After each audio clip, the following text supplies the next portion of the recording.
Wir haben jetzt sehr lang gearbeitet, vor allem an den Prozessen, um die stabil zu bekommen, die wir brauchen für den Umbau des Energiesystems, vor allem den Power-on-Demand-Prozess und den Power-to-Hydrogen-Prozess.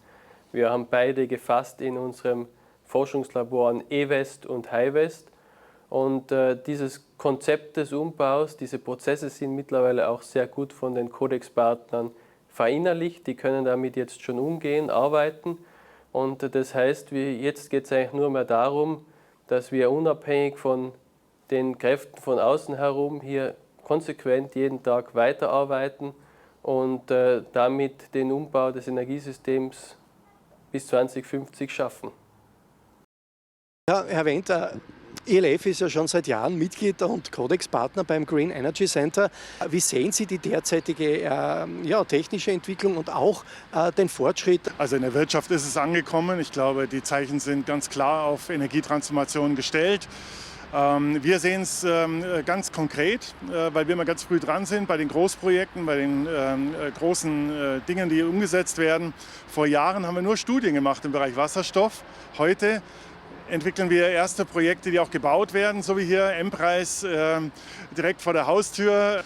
Und parallel dazu entwickeln sich heute bis zu Gigawatt-Projekten weltweit und die sehen wir bei uns in der Planung. Wie wichtig ist es, dass sich hier diese Experten auf dieser Basis hier austauschen? Ja, ganz wichtig. Wir leben von Partnerschaften heute. Also das ist eindeutig. Wir müssen zusammenarbeiten. Nur gemeinsam wird man diese Energietransformation schaffen. Man lernt vom anderen. Man muss sehen, was kann der andere, was kann ich noch nicht, was kann ich lernen, was kann ich mitnehmen, wo kann man sich gegenseitig befruchten. Also Partnerschaften, ich glaube, das ist die Zukunft. Alleine wird man nicht erfolgreich sein. Ja, Konrad, die Firma EdgeTech ist ja ein Unternehmen, das groß agiert und genau mit ihren technischen Möglichkeiten sozusagen genau in dieses Green Energy Center Thema hineinpasst. Inwieweit wird sich EdgeTech jetzt als neuer Partner hier ins Green Energy Center einbringen? Ja, im ersten Schritt wird es uns mal um die Vernetzung gehen, ja, mit allen Akteuren uns zu vernetzen, ja, gemeinsame Schnittstellen zu identifizieren und dann natürlich zu schauen, wie können wir zusammenarbeiten, wie können wir das Maximum auch herausholen. Sie haben jetzt in den einführenden Worten von Dr. Fleischacker und auch von den anderen Partnern einmal gehört, was in den letzten Jahren hier passiert ist. Was sagen Sie dazu? Ja, ich finde es eine super spannende Entwicklung. Ja. Jetzt sind es dann doch 7 Jahre, glaube ich schon. Seit hier agiert wird, seit hier Projekte vorangetrieben werden und natürlich auch viele erste Schritte zum ersten Mal gegangen werden. Und es hat mir sehr, sehr gut gefallen und ich glaube, genau daran sollte man anknüpfen, hier neue Blaupausen auch zu erstellen mit der Partnerschaft. Ja, Herr Weber, der DIT mit dem gesamten Portfolio passt ja perfekt in das Thema des Green Energy Center hinein. Inwiefern wird sich der DIT hier als neuer Partner ins Green Energy Center einbringen? Wir möchten die Chance nutzen, um zu Partnern, die schon im Green Energy Center etabliert sind, frühestmöglich Kontakte aufzubauen, sodass wir im Entstehungsprozess von deren neuen Maschinen und Anlagen gleich mit in so einem dichtungstechnischen Know-how zur Verfügung stehen können, um letztendlich auch kosteneffektive Lösungen für die Zukunft der potenziellen oder von jetzt an betrachtet potenziellen Kunden bieten zu können. Sie haben in Ihrem Statement auch gesagt, es ist ja auch wichtig, sozusagen Innovation und Forschung weiterzubringen und auf die Straße zu bringen. Ist es da hier jetzt leichter im Zuge dieser Kooperation? Ja, weil je früher man in die Projekte mit eingebunden ist, desto einen größeren Einfluss kann man noch haben. Ja, Markus Lechtaler von Wolftank. Wie sieht das Status quo seitens Wolftank aus? Wir als Wolftank-Gruppe arbeiten weiterhin natürlich mit Hochdruck an der Wasserstoffmobilität. Beispiel sehen wir hier neben uns da einen Logistikcontainer, mit dem 320 Kilogramm Wasserstoff mobil transportiert werden können.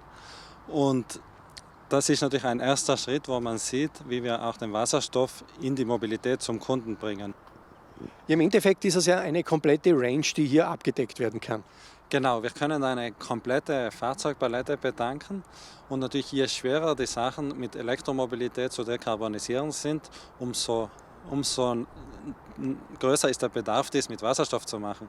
Ich meine, das Flugzeug ist das Extrembeispiel, aber bei allen anderen Business Cases, vom Schiff bis hin zum Zug, bis hin zum LKW, BKW und Gabelstapler, Busse sind wir eigentlich überall involviert und haben eigentlich für alle diese Fälle auch schon konkrete Fallbeispiele, wo wir in solchen Projekten mitarbeiten und Lösungen geliefert haben.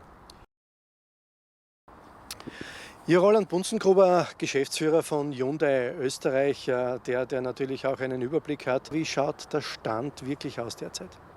Ja, wichtig ist, Hyundai ist weiterhin auf Technologieoffenheit aus.